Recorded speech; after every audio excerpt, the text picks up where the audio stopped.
Hi, everyone. My name's Jen Skarinka. Thank you for joining us today for our webinar, Finding an Egg Donor and the Benefits of Known Donation. Now, today you'll be hearing from two lovely ladies from our egg donation department. The first being Rachel Campbell, who is excuse me, an egg donor manager and also a licensed clinical social worker. And then Maddie Arnold, who is our egg donor intake and matching coordinator. Maddie is also an experienced egg donor who will also be sharing a little of her experience. Now, before we begin, I just want to let everyone know that you are in listen-only mode. However, if you have any questions throughout this presentation, please feel free to enter those questions in the GoToWebinar control panel, which is on the right-hand side of your screen. We will be answering all the questions at the end of this presentation. However, if you have, for any reason you have to leave, we are recording this webinar and I will be sending a copy to all of you. Now, at this time, I'm going to hand it over to Rachel to begin our webinar. Rachel?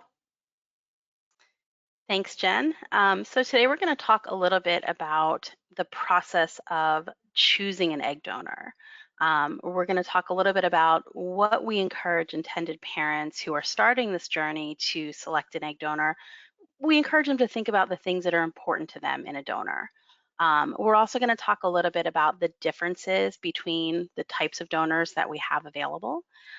We have first-time egg donors, we have donors who have proven fertility, and we have experienced egg donors here at Circle. We're also going to talk a little bit about the types of donation. Circle offers 3 different types of egg donation matching, and we'll talk a little bit about each of those options that are available to intended parents. We're also going to discuss a little bit about the benefits of engaging in a known egg donation with your egg donor.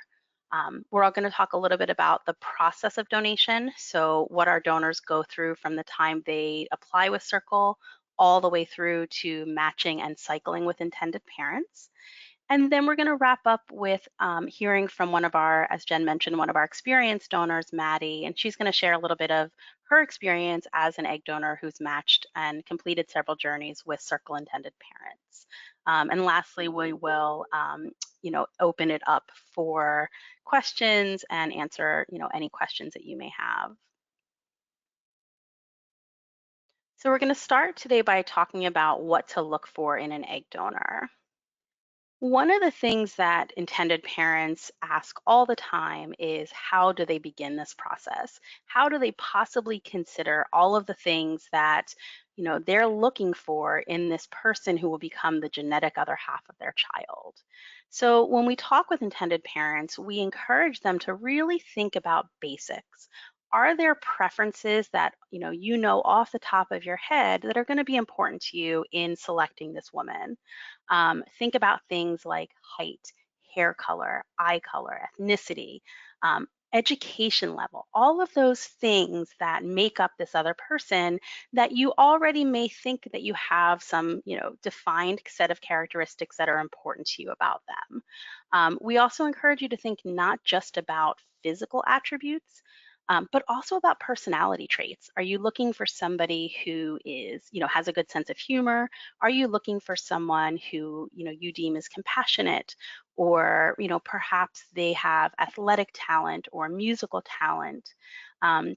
We encourage intended parents to think about those preferences, and as you list them out, sort of put them into categories, thinking about things that are must-haves in your donor, and then things that we would describe as the icing on the cake. So if she has all of your must-haves and also has these additional characteristics, that would be your version of the ideal egg donor for you.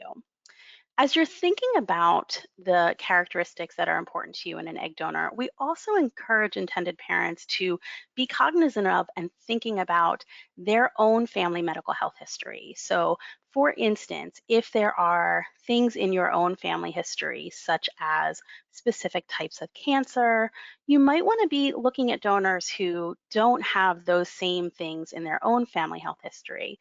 We kind of want to do our best, since you do have this option available to you, not to stack those odds. So really being aware of your own family history and what you bring to this donation, because your genetics will also be part of this. When we have intended parents who are part of a couple, one of the things that we encourage them to do is to create their lists of desired characteristics individually.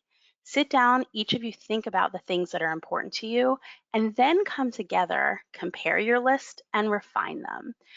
What you think you might start out with as something that's really important to you may suddenly not become as important to you when you're comparing your list with your partner. So at Circle, we have different types of donors. On our database, you'll see that we have donors who are categorized as first time egg donors, donors who have proven fertility, and donors who are experienced donors. When we talk about three different types of donors, what we mean is that first time donors are women who meet Circle's requirements to donate. They're between the ages of 21 and 29. These are young women who have not yet undergone any medical screening or genetic testing. So they're, at this point when they're listed on our database, they are women who have passed our pre-screening process but have not yet completed an egg donation. Then you'll see women who are listed as having proven fertility. They're women who have at least one child of their own. What's important to note about this is that having a child of one's own is not a predictor of the success the donor may have in donating her eggs. It simply means that she has, had successfully carried and delivered a child of her own. Um, a successful donor is one who has donated their eggs at least one time previously, and those are experienced donors. And for experienced donors, one of the things that we get asked a lot about is how many times a donor can donate. We at Circle follow ASRM guidelines for donation, so we generally allow donors to complete up to 6 egg donations before they turn 32 years of age. We will occasionally, in certain circumstances, allow a donor to donate beyond 6 donations.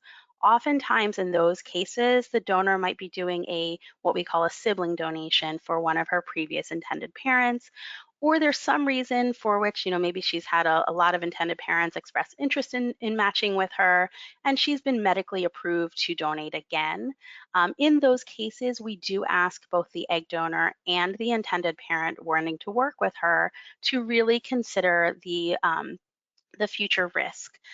There is no long-term research at this time to indicate that beyond 6 donations for a young woman won't cause health problems for her down the road. So if a donor does want to complete more than 6 donations and we have intended parents who want to work with her to do so, we will ask them to consider all of those risks. We also offer 3 different types of egg donation at Circle. And when we are working with intended parents and helping them to select and match with a donor, we ask them to really think about not just today, but beyond today. And we ask you to do that because how you think about your future and having a child born through egg donation will really influence the type of donation that you enter into. One of the things that makes us unique in our matching process is this ability to select the type of match that really fits your needs and the needs of your family. Because we offer a variety of matching options, intended parents and donors are both able to really think about what makes the most sense for them. Um, Again, when we're talking with intended parents about thinking about what's the right fit for them in a match, we encourage you to consider the future of your child as well and that child's needs.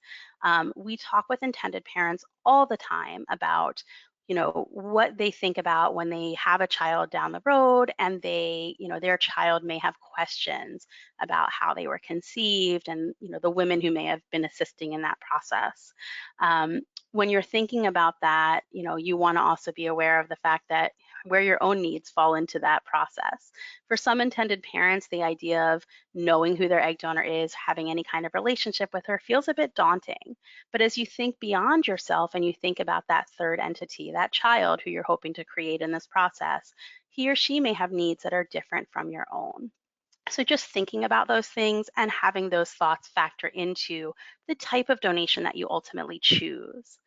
In addition to asking our intended parents to think about these things, we also talk with all of our egg donors about what they want as far as a match goes. One of the things that intended parents ask us a lot is, if they have a known relationship with their egg donor, will their donor want contact with them in the future? And what we talk with intended parents and donors alike about is that everybody comes to this process with the same goal. As intended parents, you come to this process with, the goal of having a child with the assistance of your donor. For donors, they come to this process with a goal of helping a family to do just that, to have a child with their assistance. Donors don't come to this process with some preconceived notion that they are going to be a mother figure to a child born from their egg donation. They don't see themselves as parents to your child at all. But what they do want to be aware of and thinking about is if that child that they assist you to have has questions in the future or desire some sort of contact with them in the future, most of our donors want you as the child's parents to be able to make those decisions. So just like we ask intended parents to think about, how their comfort level with known relationships, we also want the donors to be thinking about that as well. The best part of Circle's process is that it really considers everyone's needs equally. We want everybody who comes to this process to feel really good about what you've just done. And so considering both what you want in that relationship with your donor, as well as what the donor wants out of that relationship, it helps to make that process a good fit all around. So when we think about matching types for egg donors, one of the things, and I'm going to actually start at the bottom of this list, one of the things that has been around for a very long time is this idea of anonymous donation. For an anonymous donation, there's no contact directly between an egg donor and the intended parents with whom she's matching. The egg donor contract that you'll engage in will list either first names only or will just identify you as intended parent and the donor as the donor. No contact information at all is exchanged through Circle. So intended parents won't have contact information on their donor, nor will the donor have any contact information on the intended parents. In these types of matches, donors agree to keep Circle informed of changes, not only to any contact information in the future, but also to any significant changes in their family health history. When you're thinking about a donor, our donors are, young women in their 20s up until their early 30s. So their family health history that they present, that they report to Circle, that they report to your fertility clinic, is that of a young woman in her 20s. When that same donor is now in her 40s, her family health may change significantly. And so in an anonymous donation, if there's relevant changes to that family health history, we rely on the donor to communicate with Circle about any of those changes, which then we would communicate with you as the intended parent or then parent of a child through that process. In addition to anonymous donations, we also offer our intended parents semi-known donations.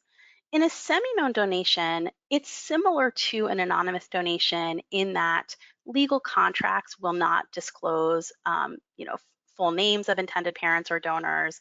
Contact information is not necessarily distributed among the donor and the intended parents. However, in this option for matching, intended parents do have the option to have a Skype or a phone call with their donor.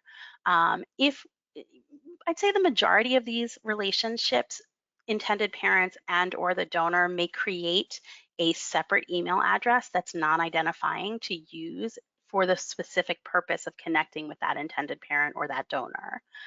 So you do have a little bit more flexibility with a semi-no donation in that you can have a Skype meeting with your donor before solidifying that this is the right match for you.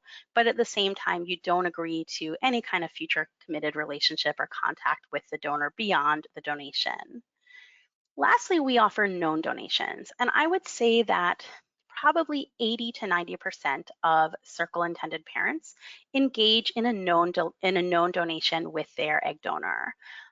Known relationships are really special because not only do they provide that avenue for that ease of future contact between the intended parents and the donor if something were to change for the donor, or if an intended parent wanted to inform their donor about milestones in their own journey beyond the donation.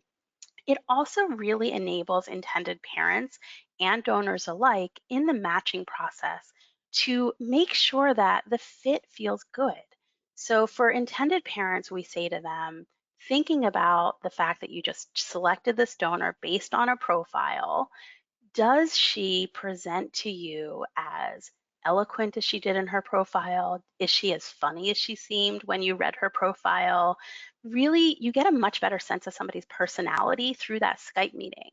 And so that Skype meeting and that known relationship allows not only for that initial contact prior to confirming a match, but then as the intended parents and hopeful parents of a child born through egg donation, you're in control of that relationship moving forward. So if you want contact, if you want to maintain contact with your donor, that's at your discretion to do so. And you don't have to go through Circle in order to facilitate that contact. So we've already talked a little bit about some of the benefits of known egg donation, but I'm going to run through sort of a checklist of things that I've compiled around what I think are the real perks and the real benefits to a known donation.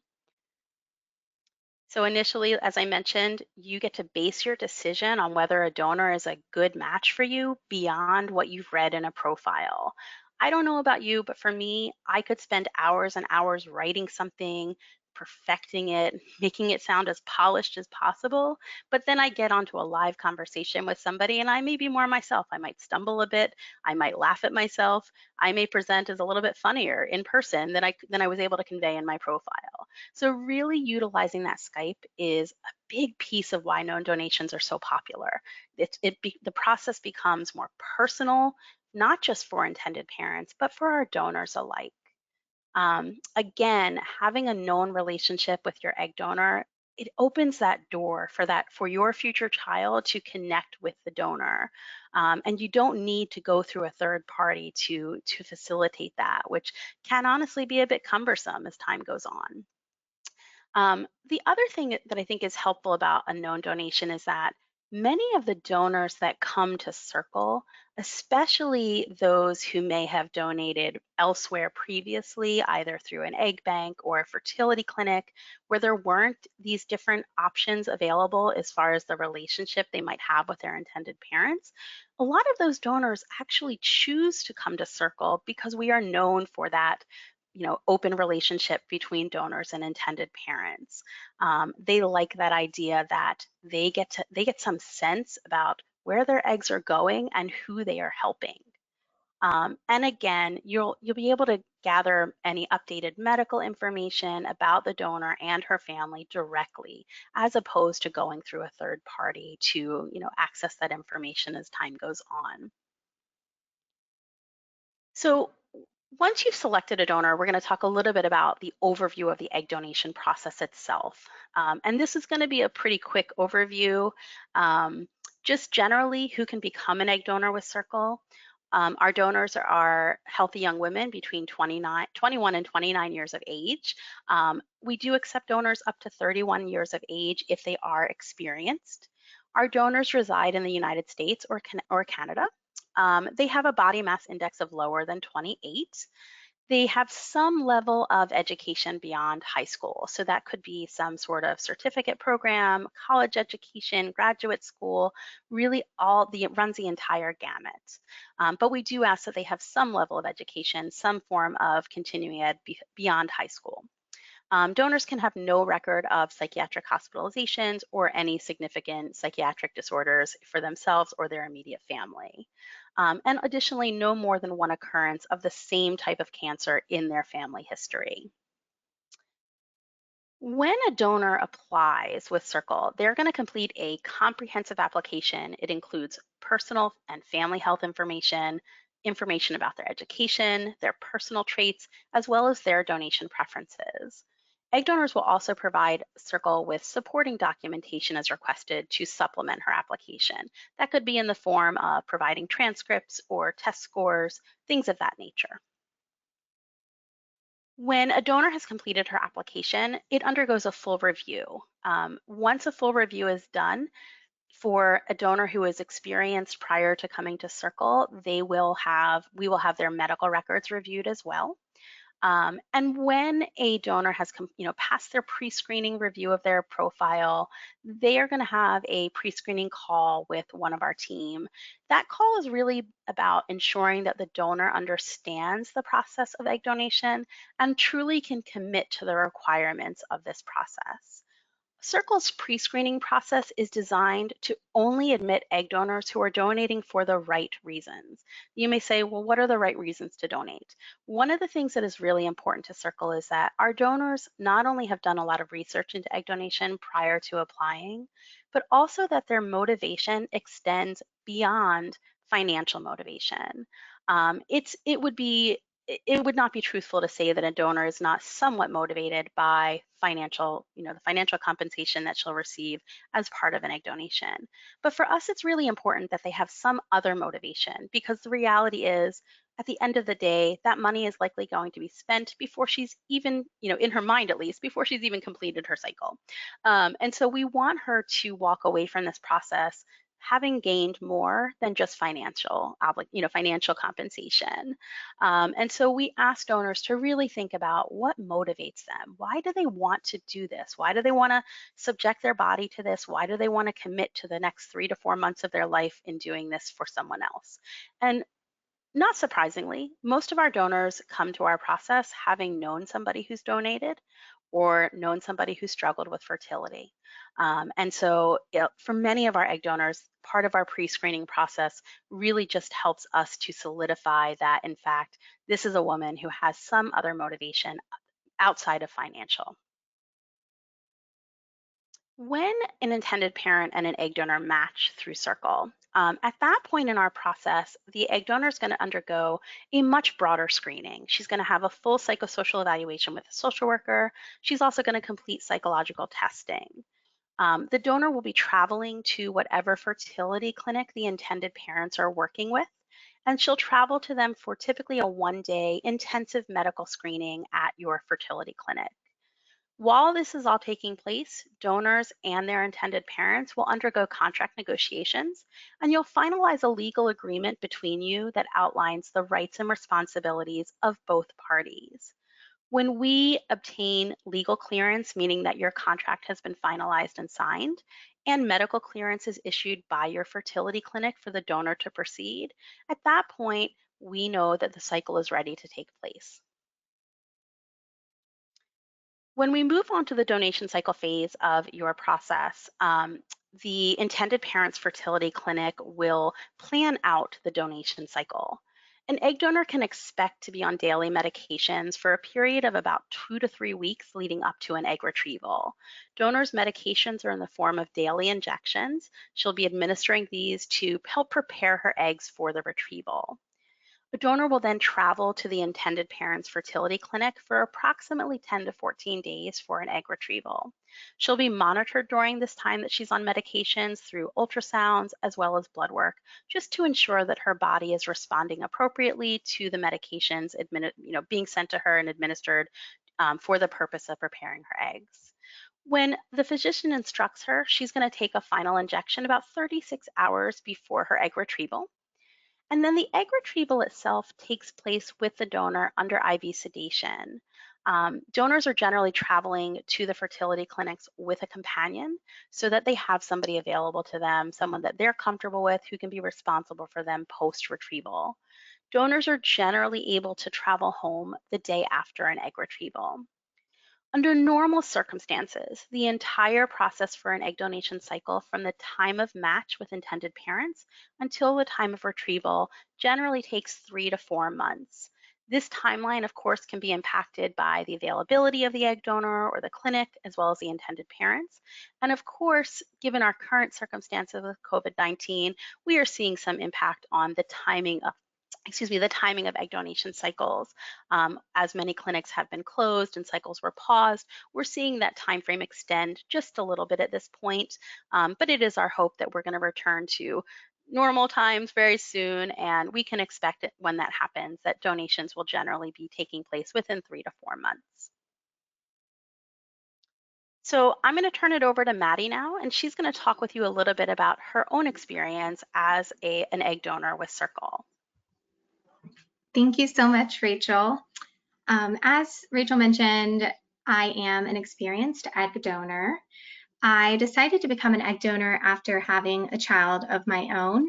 Parenthood just really changed me in so many ways, and I wanted to be able to give that gift to someone else. My mom went through IVF to conceive two of my younger siblings, so infertility and the struggles that come along with it has always been something that I've been aware of, and it's something that I felt was placed on my heart at a young age. So after I had my son, I spent about a year doing my own research, talking about it with my family, talking to experienced donors, and I came into egg donation wanting to help as many families as possible. I knew that I would have to listen to my own body and base my willingness to do another donation based off of my recovery. And as a donor, it's just a huge honor to be chosen by a family, period. So in my year of research, I found a lot of information about how to help your body heal after retrieval. And I think it helped a ton because most of my retrievals were very easy, very comparable to a menstrual cycle, and less of that of a recovery from a full blown surgery. Physically and emotionally, it reminded me a lot of being pregnant in a first trimester. I felt very emotional, nauseous, bloated, and from a mental perspective, I had to constantly remind myself of who I was doing this for, and having an open line of communication with my intended parents during that time was extremely motivating for me, which was one of the many benefits of having a known donation from my perspective as a donor. I came into donation wanting to help and wanting to make a difference. So being able to meet with and talk to the parent or parents that I was helping was very impactful for me. My first donation was actually anonymous, and having the support from my own family, from Circle, from the clinic was very important because I wasn't getting that additional support from my IPs. And when it was over, I remember feeling just a little detached. It didn't hit me how much of a difference I had made until I found out later that my IPs were pregnant. On the other hand, my next donation was semi-known, and we were all able to meet on Skype. Immediately, we all had a connection, and before even moving on to next steps, it felt so real to me and so real to my IPs. I remember we even cried exchanging stories about what brought both of us to Circle. It was a privilege regardless to help, but knowing who I was able to help was a joy even deeper. So now I'm going to turn it back to Jen, who's going to open it up for questions. Okay, thank you, Maddie. Now, before we begin questions, I just want to let everyone know that we are offering virtual complimentary private consultations pretty much at your convenience, Monday through Friday, evenings and weekends. Before this whole COVID-19 outbreak, we were offering in-person consultations in Boston, New York, and San Francisco. Hopefully, we'll be able to get back to that sooner rather than later, but as of right now, we are offering virtual. And during a consultation, that's when you'll have the chance to ask questions, get information on costs, the process, which is more tailored to your situation. So if you would like to schedule a consultation, the email's right there. It's Lauren Entrikin, and it's lentrikin@circlesurrogacy.com. And at this time, I'm going to open it to questions.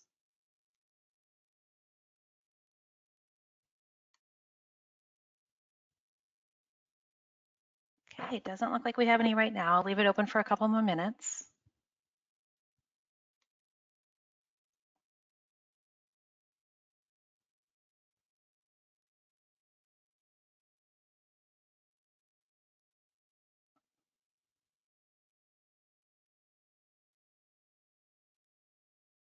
Okay, well, looks like we were very informative on this webinar today, ladies. There's no questions, so I'm going to end the webinar, and I hope everyone has a wonderful day. Thank you.